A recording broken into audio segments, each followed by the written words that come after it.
Nós vamos tentar não vos cansarmos muito, mas a verdade é que a história, um conjunto de eventos que tem datas, que nós conseguimos pôr mais ou menos por ordem cronológica e aos quais não faria muito sentido fugirmos. Eu relembraria ainda aquilo que nós, logo no início, o nosso amigo Mendonça referiu, que ao falarmos aqui de um centro, de uma publicação, de um companheiro em especial, isto não quer dizer que tenhamos alguma predileção específica ou pessoal por eles. Apenas não podemos referir todos, como ele também muito bem disse, e pela ordem cronológica que nós fizemos, nos pareceram ser aqueles que seriam mais indicados. Com o encerramento da FEP, que o nosso querido Augusto referiu, e do Centro Espíritas,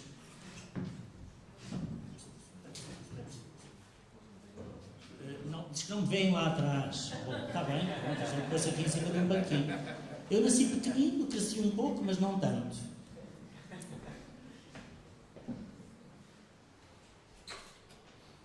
Desde que estamos bem. Portanto, como eu ia dizendo, com o encerramento da FEP e do Centro Espíritas, o movimento espírita em Portugal, apesar de tudo, não acabou.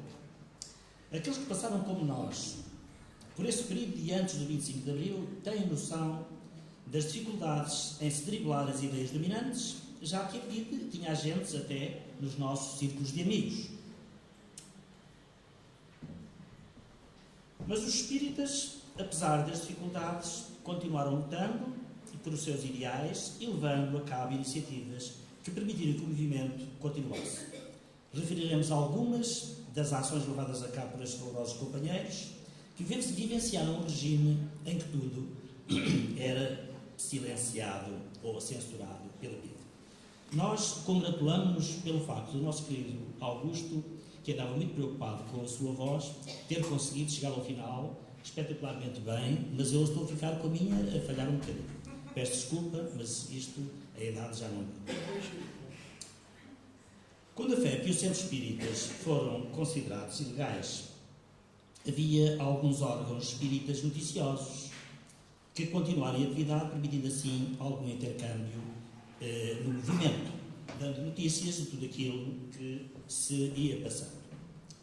Referiremos destas publicações periódicas a revista Luz e Caridade de Braga, que se manteve em publicação até julho de 1963, e a revista Estudos Psíquicos, aqui já referida, dirigida por Isidoro Duarte Santos. E é fundamental também recordarmos algo mais, e que é uma coisa que chamava Fraternidade Esotérica. A Fraternidade Esotérica foi fundada em 1928 por Aurélio de Campos, Eduardo Matos e mais alguns fraternistas. Foi um grupo que, no fundo, era um grupo de espíritas, e deram-lhe esse nome pomposo mais para disfarçar, porque, no fundo, eram espíritas que estavam ali agrupados. Com o fecho dos centros, muitos foram aqueles que passaram a engrossar as fileiras desse movimento, que continuou em atividade. Uma dessas atividades era a organização de excursões a vários locais do país, e nesses encontros regulares não só aproveitaram para conviver, mas para também falarem sobre as atividades do movimento que lhes eram caras. Um dos encontros mais antigos de que temos notícia foi realizado em 1959 no Parque Municipal de Sintra. Nestes encontros, Eduardo Matos, que, a nosso entender, é um dos motores principais do movimento, desse movimento de fraternistas, promove duas atividades anuais. Uma, a Festa da Primavera, também conhecida como Festa das Rosas, em homenagem, dizia ele, à Rainha Santa Isabel, a quem se sentia muito ligado. E essa festa foi realizada durante muito tempo numa quinta em Belas e depois, passados alguns anos, passou a ser realizada no Lar Fraterno Portugal, fundado por Eduardo Matos, e que vamos falar um pouquinho lá mais à frente. A outra atividade foi a festa de Natal, que também durante muito tempo foi organizada na sede da comarca de Arganil, onde se reuniam, portanto, os fraternistas, ou seja, onde se reuniam, mesmo nas barbas da PIDE, os espíritas de então. Em 22 de julho de 1962, cerca de 300 desses fraternistas vindos de todo o país, juntam-se nas Caldas da Rainha. E este evento é um evento interessantíssimo e que vai dar origem a uma série de acontecimentos que convém nós termos, portanto, esta data. Nessa reunião, Eduardo Matos deu conhecimento do propósito de fundar uma revista. Assim, no início do ano seguinte, publica a revista Fraternidade, que se tem mantido em publicação até hoje, tendo já, portanto, feito o seu 50º aniversário, o que é interessantíssimo para uma publicação periódica no nosso país. Com o término da publicação da revista Luz e Caridade, que referimos no início, em junho de 1963, o que é que Eduardo Matos faz? Transfere para a revista Fraternidade os sócios, os assinantes da revista Luz e Caridade, engrossando assim, consideravelmente, os assinantes da sua revista Fraternidade. E é curioso referir que logo no primeiro número da revista Fraternidade abre uma secção de assistência aos necessitados, criando a rubrica Natal Permanente, já que ele não se esquecia da parte social do movimento. Em abril de 1965, Maria de São Paulo, orientadora da secção Natal Permanente e secretária de redação da revista Fraternidade, desloca-se a vários locais do país, onde são fundados pequenos núcleos de fraternistas que passarão a colaborar na rubrica Natal Permanente, angariando bens para distribuir aos necessitados. É interessante referir que, com esta ação, Matos arregimentou uma quantidade considerável de pessoas empenhadas em servir a causa da fraternidade. Isto é algo que nós hoje, se calhar, temos alguma dificuldade em fazer, devido talvez a preconceitos. A verdade é que Eduardo Matos não teve preconceitos. E então espalhou núcleos de fraternistas por todo o país, que começaram, senhores faziam roupinhas, outros colaboravam não importa com quê, que depois eles distribuíam a quem tinha necessidade. Entretanto, de recurso em recurso, de adiamento em adiamento, a direção da FERP veio requerer ao Ministro do Interior uma decisão sobre os bens lacrados. E, 9 anos mais tarde, em 1962, por despacho de 27 de junho, o referido Ministro decidiu que a FERP não tinha assistência legal e que, por conseguinte, os seus bens fossem enrolados, confiscados e vendidos em asta pública, revertendo o produto da venda para a assistência pública. Como já foi referido, os bens da FEP constavam do edifício da Rua Álvares Cabral, na cidade do Porto, com todo o seu recheio, um prédio na Rua da Palma, alocado ao Cinema Rex, o arrendamento da sede da Rua de São Bento, equipamento de laboratório, depósitos bancários, material de escritório e uma biblioteca que incluía livros únicos raros, que esteve em vias de ser queimada e que só os argumentos dos dirigentes de então salvaram de um autêntico auto de fé, como aconteceu, infelizmente, em Barcelona. Em setembro do mesmo ano, o então Ministro da Saúde, a pedido do Ministro do Interior, decidiu que o Cinema Rex, que era a sede da Federação, e o produto dos bens fossem entregues à Casa Pia de Lisboa. Os livros, ou pelo menos parte deles, foram encontrados mais tarde na Biblioteca Nacional, conjuntamente com outros documentos, e atualmente encontram-se devidamente classificados no arquivo da Torre do Tombo. Com as campanhas que Eduardo Matos foi fazendo e com o entusiasmo de todos os fraternistas, concretiza-se um sonho de Maria de São Paulo, que já referimos atrás. Em fevereiro de 1967, é inaugurado o lar Paulo o Apóstolo, na Rua das Alcáceras, números 1 e 3, junto à estação de Passo de Arcos, e que se dedicaria a acolher idosos desamparados. Nem toda a gente, ou pelo menos serão poucos, talvez, aqueles que tiveram conhecimento deste evento, inclusivamente aqueles que hoje são colaboradores da nossa Associação de Beneficência e Fraternidade, que foi fundada, como iremos ver, por Eduardo Matos. Em 1967, a convite do casal Trindade, dá-se um acontecimento interessantíssimo. Divaldo Franco vem a Portugal e, com a colaboração de Eduardo Matos e Casimiro Duarte, profere a sua primeira palestra em Lisboa, na Rua da Fé, para mais de 200 pessoas. Apesar do regime existente e terem sido fechadas as casas espíritas, Matos leva Divaldo em digressão pelo país, percorrendo Portugal de norte a sul.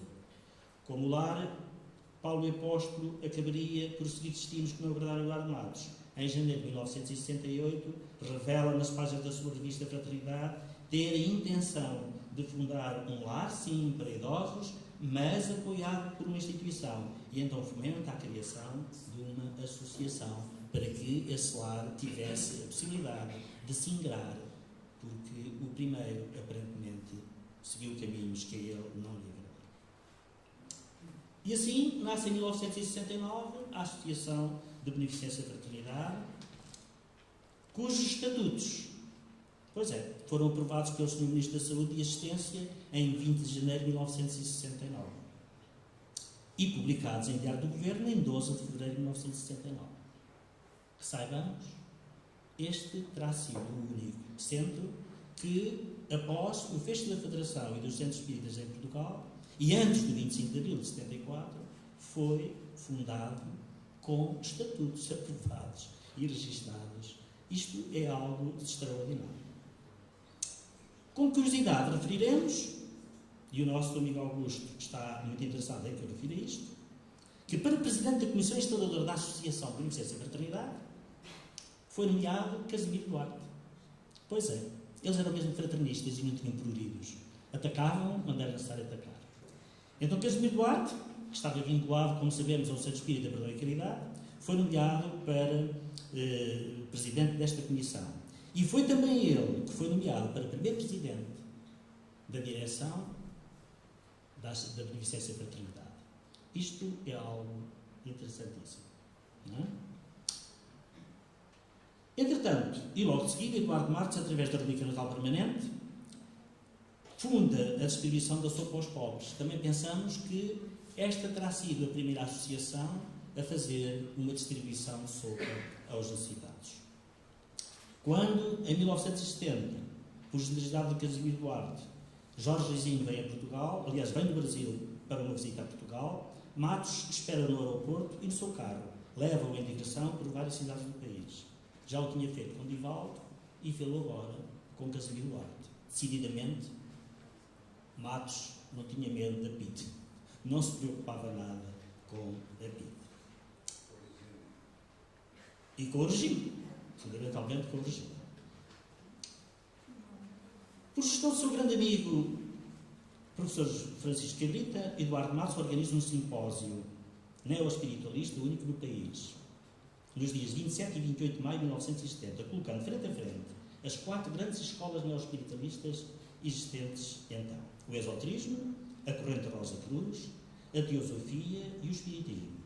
Conclui-se no final que todas estas correntes de pensamento admitem e se baseiam na crença num poder divino, ou inteligência suprema, Deus, na existência e sobrevivência do espírito, na lei da evolução espiritual no sentido da perfeição, na lei de causa e efeito, ou lei de karma, e na lei da reencarnação. Quem representou o movimento espírita foi Jorge Rizinho e depois também Divaldo Pereira Franco. As conclusões deste simpósio foram publicadas num livro de edições de fraternidade. Entretanto, dá-se o 25 de Abril. Pois é. E com o advento do 25 de Abril começou um movimento que se propôs à abertura da Federação Espírita Portuguesa e, por toda a parte, cresceu o interesse da união e preparação para a abertura dos centros. Com a data de 26 de 4 de 74, a Direção dos Estudos Psíquicos, tendo à frente o confrade tenente Isidoro Duarte Santos, faça aí uma circular dirigida aos espíritas portugueses, convidando todos os espíritas para uma reunião que permita criar uma comissão que tenha como tarefa a reorganização dos espíritas em Portugal. E assim, em 8 de junho de 1864, surge dos jornais portugueses uma convocatória convocando os espíritas portugueses para uma reunião prévia da Assembleia Geral da Federação Espírita Portuguesa. Devendo sair dessa reunião prévia a orientação a seguir para a Assembleia Geral que se veio a realizar 8 dias depois. Nesta reunião, depois de várias intervenções, surgiu a proposta, com determinada hora de trabalhos, na qual se propunha criar uma comissão executiva de 6 membros, que teria permissão de, linha A, reorganizar o fecheiro dos sócios existentes à data do encerramento da Federação e admissão de novos sócios. A linha B, apresentar no prazo máximo de 3 meses uma lista de corpos gerentes a eleger na Assembleia Geral a convocar, tomando por princípio de preferência que os cargos deveriam ser preenchidos por antigos sócios ou novos de reconhecida idoneidade. E a linha C, tratar com a Junta de Salvação Nacional acerca da forma de reivindicar o património que tinha sido expoliado à Federação. Esta proposta, que foi aprovada por unanimidade, deu origem à nomeação da Comissão da Execução da Federação Espírita Portuguesa. A Comissão Executiva, que foi nomeada, era composta pelos confrades Casimiro Duarte, antigo sócio, Joaquim Júlio da Silva Lagarto, antigo tesoureiro, Alice Matoso Mendonça, Adelaine Ivone de Sousa, uma senhora bem conhecida do movimento espírita e que foi antiga sócia e diretora, Fernanda Canuto da Costa, António de Oliveira Saraiva, antigo sócio. Esta comissão iria manter-se em atividade até à eleição dos novos corpos gerentes. Na primeira Assembleia Geral realizada pela Comissão Executiva, esteve presente o delegado da Federação, Dr. Eduardo Fernandes, que fez à Assembleia reunida uma exposição sobre o património da Federação e sua implicação jurídica. E em 12 de setembro de 74, o mesmo advogado publica um extenso artigo no Jornal da Tarde, A República, no qual relembra os atropelos cometidos pelo anterior regime contra indivíduos e coletividades, referindo-se assim ao que aconteceu aos bens da fé. E diz ainda que é chegado o momento para que a Federação Espírita Portuguesa venha reclamar os seus legítimos direitos e exigir do Governo Provisório a justiça da entrega de tudo aquilo de que foi expoliada. Em agosto, a Comissão Pró-Federação envia uma circular aos sócios anunciando a próxima Assembleia Geral a realizar na Rua Presidente Arriagas, em 24, que era a sede do Centro Espírita da Caridade, para a eleição dos corpos gerentes, sendo eleitos em Assembleia Geral, de 7 de setembro de 1974, os seguintes elementos. E não vamos dizer, como é lógico, todos os elementos que fizeram parte desta primeira direção, aliás, dos corpos sociais da Federação, apenas iremos referir aqui os da direção, porque nos parecem relevantes. Para Presidente da Direção foi eleito Isidoro Eduardo Santos, oficial de Marinho e antigo diretor das publicações Mensageiro Espírita e Revista de Espiritismo, da FEP, e ainda estudos específicos. Para Vice-Presidente, José Leão de Castro, que era médico naturopata. Para Primeiro Secretário, António Restinho da Lima de Rodrigues, editor e jornalista. Segundo Secretário, Alice Matoso Mendonça, professor e antiga sócia. Tesoureiro, Joaquim Júlio de Silva Lagarto, profissional de seguros e antigo diretor. Primeiro vogal, Jorge Augusto Raimundo, funcionário da Caixa Geral de Depósitos. Segundo vogal, Érico da Silveira Alves, médico. E ainda para suplentes, Adriano Lima Alves de Oliveira, médico. Manuel Marecos Henriques, industrial e antigo sócio. E José Correia Coelho de Sousa, professor. Em setembro de 1974, Casimiro Duarte desloca-se a Moçambique na qualidade de representante da Federação para promover a aproximação dos grupos e centros espíritas moçambicanos com a Casa Máter do Espiritismo em Portugal. Já havia, entretanto, em Lourenço Marques, àquela data, um grupo idóneo que lá tinha criado a Comunhão Espírita Cristã. Os seus diretores eram Albino da Paga Trindade, António de Pina Gouveia, Artur dos Santos Cruz, João de Sousa Magalhães e José Fernandes Pereira.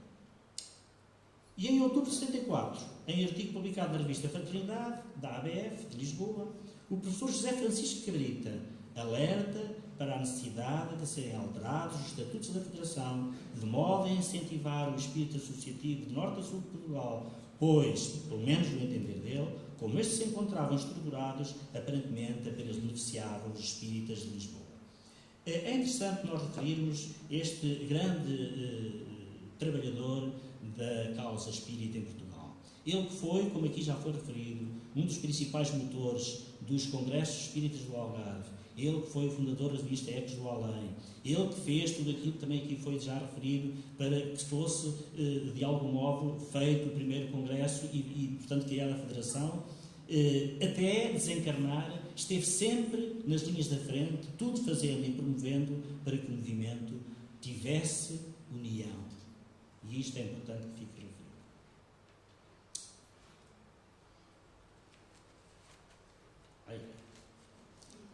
Entretanto, o Presidente da Federação, Isidoro Duarte Santos, desencarna e, em finais de 74, tendo sido eleito para o cargo do Sr. Lima Rodrigues, pouco tempo depois foi para o Alentejo, foi substituído por Maria Raquel Duarte Santos. Nessa altura, já a FEP tinha a sua sede na Rua Dona Estranha, número 21, terceiro direito, em Lisboa.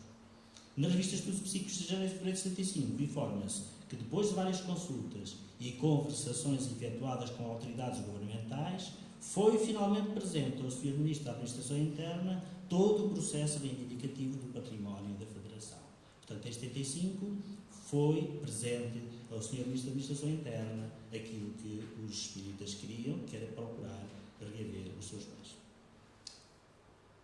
No dia 17 e 18 de maio realizam-se na Federação sessões comemorativas do 50º aniversário do primeiro Congresso Espírita Português, relembrando os nomes de milhares de militantes, de grande craveira mental, tais como o Dr. Lobo Vilela, matemático, a doutora Amélia Cardia, aqui já referida, médica que se formou em Portugal, o Dr. António Joaquim Freire, médico, o General Passalacqua, o Major Eurico Zuzarte, a doutora Cássio Martins Velho, médico, Dona Maria O'Neill, escritora, Engenheiro Vasco Ramírez, Coronel Faur da Rosa, Dona Maria Veleda, professor e conferencista, Primeiro-Tenente Isidoro Duarte Santos, jornalista e escritor, e muitos outros que, portanto, a essa época foram falados. E em 11 de março de 1976, a Federação recebeu do Gabinete do Ministro da Administração Interna um documento em que se dá conta que, apesar da constatação de muitas irregularidades que estiveram na origem da exposição dos bens da Federação, a nulidade ou anulabilidade do despacho só poderia resolver-se por via contenciosa ou legislativa, dado que o Ministério da Administração Interna não tem competência para revogar o ato. Pois é, e aqui é que o gato estragou tudo.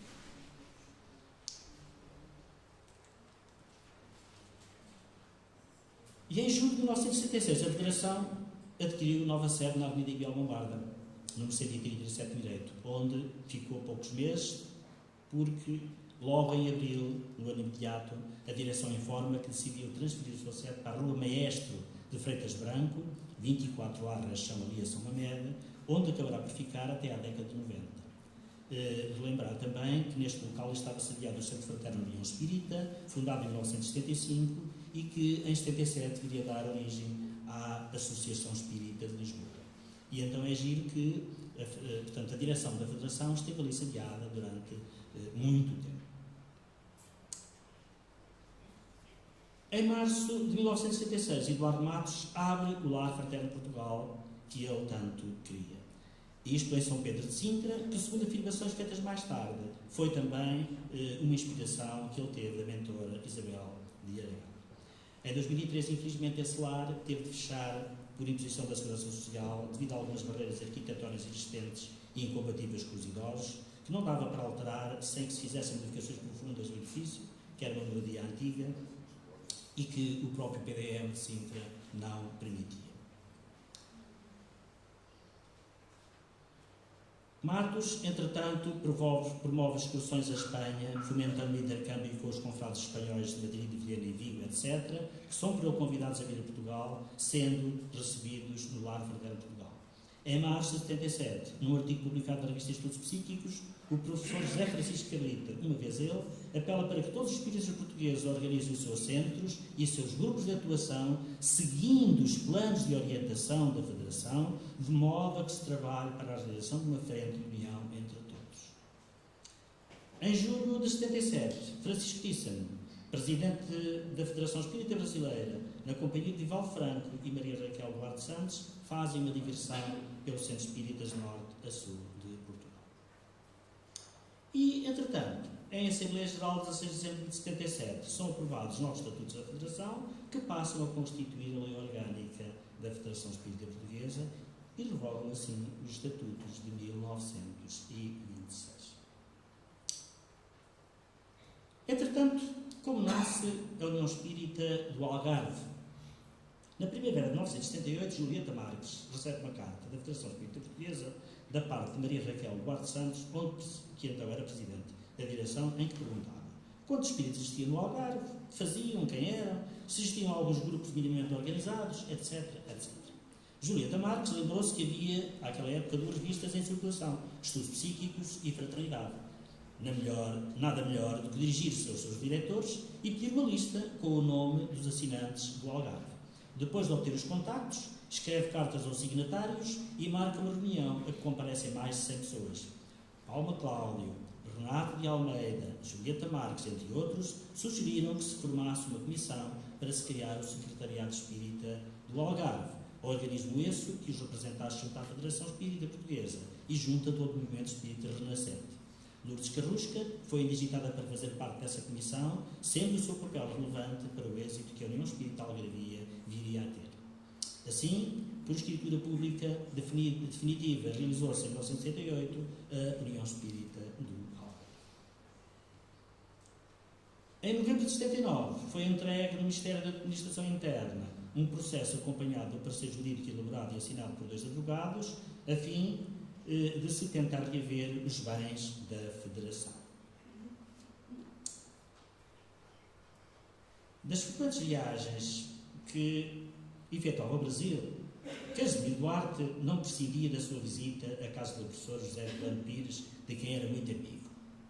Após o desencargo do professor, que ocorreu a 9 de março de 1979, em São Paulo, a família José Plano Pires concedeu ao Centro Espírita Perdão e Caridade, na pessoa de Casimiro Duarte, em 5 de julho de 1979, plena autorização para a edição das traduções e anotações dos livros, de 3 livros da codificação, que são eles o Livro dos Espíritos, o Livro dos Médios e o Evangelho segundo o Espiritismo. Este ato foi importantíssimo para o movimento, já que assim o Perdão Espírita, aliás, o Centro Espírita Perdão e Caridade, passou a poder publicar cá em Portugal estas obras, o que foi de muito interesse. Em Assembleia Geral de 27 de dezembro de 1980 são aprovados novos estatutos que passam a constituir a orgânica da Federação, revogando os estatutos anteriores, sendo completados por regulamentos da Assembleia Geral e dos Serviços Internos. E a 4 de abril de 1981, o confrade Casimiro Duarte faz a doação ao Centro Espírita Perdão e Caridade de considerável quantia para a aquisição do imóvel onde se encontra instalado este centro.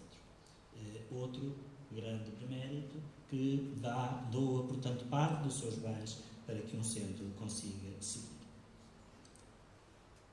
Entretanto, nascem algumas editoras espíritas e, em junho de 1982, na revista Estudos Psíquicos, saiu uma notícia referindo que, por iniciativa da Associação de Licença e Fraternidade, Lar Fraterno Portugal e Revista Fraternidade, se pretendia criar uma cooperativa espírita editora, estando-se a estudar os estatutos respectivos. Porém, refere a mesma notícia que um grupo de espíritas propõe fundar a União Espírita Editora em regime de sociedade por cotas variáveis, agregando sócios a título individual ou coletivo, com sede em Viseu, em instalações localizadas junto à Associação Cultural Espiritualista de Viseu. E, entretanto, a 18 de abril de 1982, concretizando-se a ideia nascida em Fiens Feira, foi constituída a União Espírita Editora Gráfica, a UE Gráfica Limitada. No dia 27 do mês de abril, um grupo de associações, centros, núcleos e irmãos a título individual assinaram a escritura. Era deste modo dar mais um importante passo no movimento espírita português. Entretanto, essa comissão instaladora informa que, na sequência de uma proposta apresentada por várias associações, se pretendia formar a publicação do Jornal Espírita para difusão pública e nacional, o que aconteceu no mês de setembro desse ano, em 1902, a quando da vinda de Divaldo a Portugal. O seu diretor era o Sr. Coronel Arnaldo Costeiro. Como nasceram os Encontros Nacionais de Jovens Espíritas? Interessante. Em maio de junho de 85, o Círculo Cultural da Juventude Espírita Meimei comunica a realização do mini-congresso a realizar em 27 e 28 de julho nas instalações do Centro Espírita Cristão de Fiéis da Feira. É com este mini-congresso que se iniciam os Encontros Nacionais de Juventude Espírita, que se mantêm, graças a Deus, até hoje.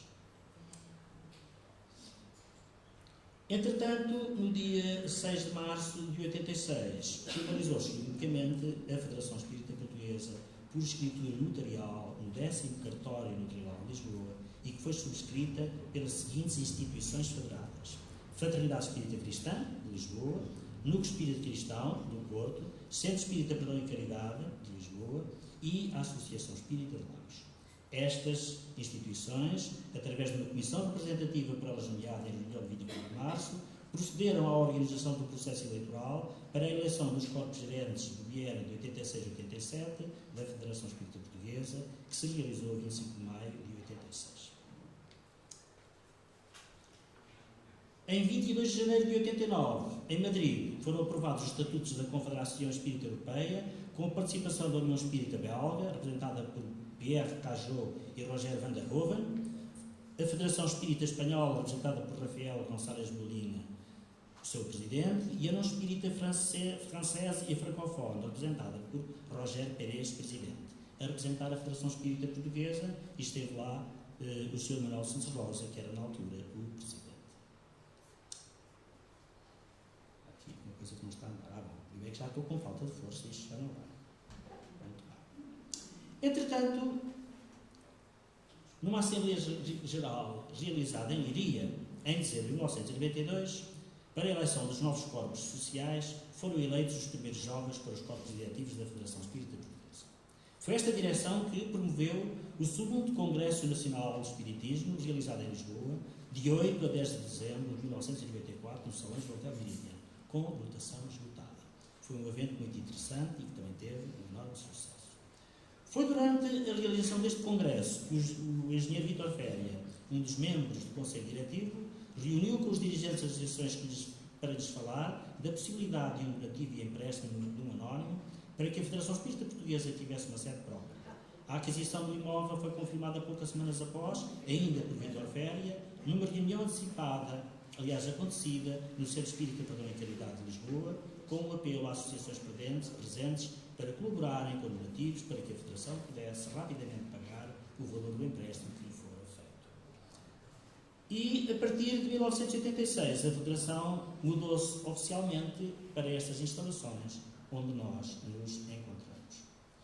Com a escritura de 1 de julho de 96, assinada em Santa Maria da Feira, criou-se, entretanto, a Livrespe, Sociedade Editora e Distribuidora de Livros Espíritas, e da qual faziam parte a Federação Espírita Portuguesa, que seria a beneficiária dos lucros conseguidos com a venda dos livros, e as associações espíritas Núcleo Espírita Cristão do Porto, Associação de Beneficência e Fraternidade de Lisboa, Escola de Beneficência e Caridade Espírita de Santa Maria da Feira, Associação Espírita de Portimão, Núcleo Espírita Rosa dos Ventos, Floresta da Palmeira, Centro Espírita Lusiterna de Olhão e ainda a União Espírita do Algarve, sendo estas as associações que faziam parte, muito embora o convite tenha sido dirigido a todas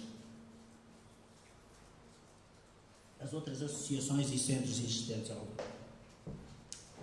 E convém chegarmos rapidamente ao fim, porque chegámos ao evento que, de algum modo, serviu de ponto de referência para o termos da nossa apresentação e que é o segundo Congresso Espírita Mundial, que se realizou nos dias 30 de setembro, 1 e 2 de outubro de 98, nas antigas instalações da FIL, ainda ali na Marginal de Lisboa, e que foi entregue pelo Conselho Espírita Internacional ao Movimento Espírita Português, representado pela Federação Espírita Portuguesa.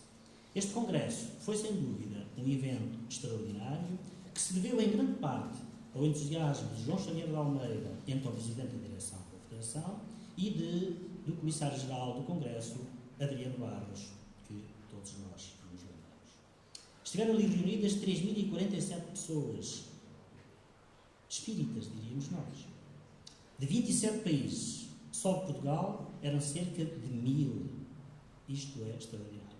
As notícias saídas nos vários jornais diários de então teceram grandes elogios. Estamos a falar de jornais diários, não são jornais espíritas. Não? Teceram grandes elogios a este encontro, que foi até hoje o maior encontro de espíritas em congressos mundiais. Façamos votos para que o próximo Congresso Espírita Mundial tenha o êxito que este teve então. E agora, e quase para finalizar, vamos recordar em 2 sketches 2 das figuras de que aqui falámos. É claro que amanhã, se alguém quiser ouvir a nossa voz, com os meios tecnológicos de que hoje dispomos, é muito fácil. E então será interessante fazer qualquer trabalho baseado naquilo que existe, gravado ou filmado. No passado as coisas eram difíceis. Não temos quase nada em filme. E em áudio, a mesma coisa. Então, vós que ficais a conhecer agora, pelo menos as nossas vozes, pensai assim: como seria a voz de um Isidoro Duarte dos Santos? Como seria a voz do Eduardo Fernandes de Matos? Era interessante nós sabermos. Em 1955, Isidoro Duarte dos Santos faz um império pelos diversos estados do Brasil, visitando uma quantidade de centros espíritas. Leva com ele uma comitiva, e nesse périplo, um dos centros espíritas que ele foi visitar logicamente, tinha que ser o Centro Espírita Luís Gonzaga, em Pedro Leopoldo, ou seja, o Centro Espírita de Francisco Cândido Xavier. Curiosamente, Francisco Cândido Xavier, que já estava à espera desta comitiva, nesse dia pediu dispensa do trabalho. E quando a comitiva chegou, foram informados de algum modo de que algo extraordinário se iria passar, mas ninguém sabia o quê. A verdade é que, depois dos trabalhos dessa tarde, desse dia, os trabalhos normais, Chico Xavier psicografa alguns poemas dirigidos a Isidoro Duarte de Santos, designadamente da sua primeira companheira, Maria Gonçalves Duarte Santos, que era conhecida como Lia, e também 2 poemas, de um de Antero Quintal e outro de João de Deus. Até aí, tudo muito bonito, era normal, Chico Xavier psicografar, tudo bem. O mundo espiritual lembrou-se de dignificar Isidoro Duarte Santos através dessas mensagens, mas algo mais estava para vir. Então, depois de ter terminado a sessão, Chico Xavier, através da sua clara evidência e clara audiência, começa a descrever a equipa do mundo espiritual, que estava acompanhando, por sua vez, a equipa de Isidoro Duarte Santos ao Brasil. E digo-vos, aquilo foi uma chuva de benesses, uma chuva de bênção extraordinária. Portanto, a descrição que Francisco Cândido Xavier faz a todos aqueles companheiros que ali estavam. Nós temos aqui um bocadinho daquilo que depois Isidoro Duarte Santos, já no final, grava como recordação deste momento. Não temos aqui aquilo que Chico Xavier diz. Eu penso que será possível, porque a Federação Espírita Portuguesa tem esse CD, desde que as pessoas se inscrevam, vamos falar nisso, possam ter acesso a esse CD, porque vos digo que é algo de majestoso e extraordinário.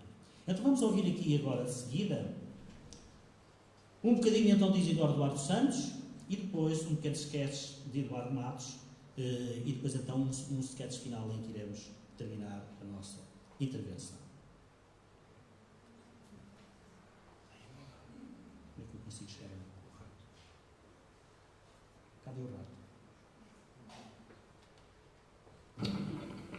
3 de junho de 1955. Nesta romagem a Pedro Leopoldo, eu vim derramar lágrimas motivas. E quando os olhos choram, que haja um coração que as saiba receber. Eu vim aqui elevar mais alto ainda o lábaro da fé. Vim ressarcir-me, vim fortificar-me, e as vozes do além, que são como estrelas cadentes no céu tenebroso da nossa vida, podem e devem abrir os novos caminhos, caminhos de luz, caminhos de trabalho, em que as realizações se vejam melhor, em que os esforços se volumem e em que as ideias se transfigurem. Foi a romagem da saudade. O que eu vi foi igual ao que passei. Vida fugaz, vida que se esvai, vida folha que o vento leva, mas a sua recordação fica nas almas, a vibrar eternamente, enquanto vibrar o espírito. Por isso, eu agradeço a esse espírito luminoso que trabalhou ao meu lado, que me impulsionou, que me encorajou. E, como ela dizia, mais me continua ajudando ainda do outro lado do que deste. É que hoje as suas possibilidades são maiores, a sua asa voa mais alto e, por isso, a sua trajetória é maior, tem maior amplitude. Eu o meu pensamento ao bom Deus pedindo todas as bênçãos para Chico Xavier, um missionário da Revelação Nova, aquele cujo pensamento e cuja obra vai correndo o mundo, agitando as almas, convidando a todos para o festim da espiritualidade. Isto é vida nova, amigos. Isto é vida estuante. A vida que os espiritistas devem viver para talhar novos caminhos, para erguer novos monumentos de caridade. Que Deus nos proteja a todos e que eu possa prosseguir na minha viagem. E agora vamos ver um pequeno sketch em vídeo do nosso irmão Eduardo Fernandes Matos, numa das suas digressões que ele fez a Fuente Vaqueiros, em Espanha. É mais pequenino, porque não queremos também cansá-los muito.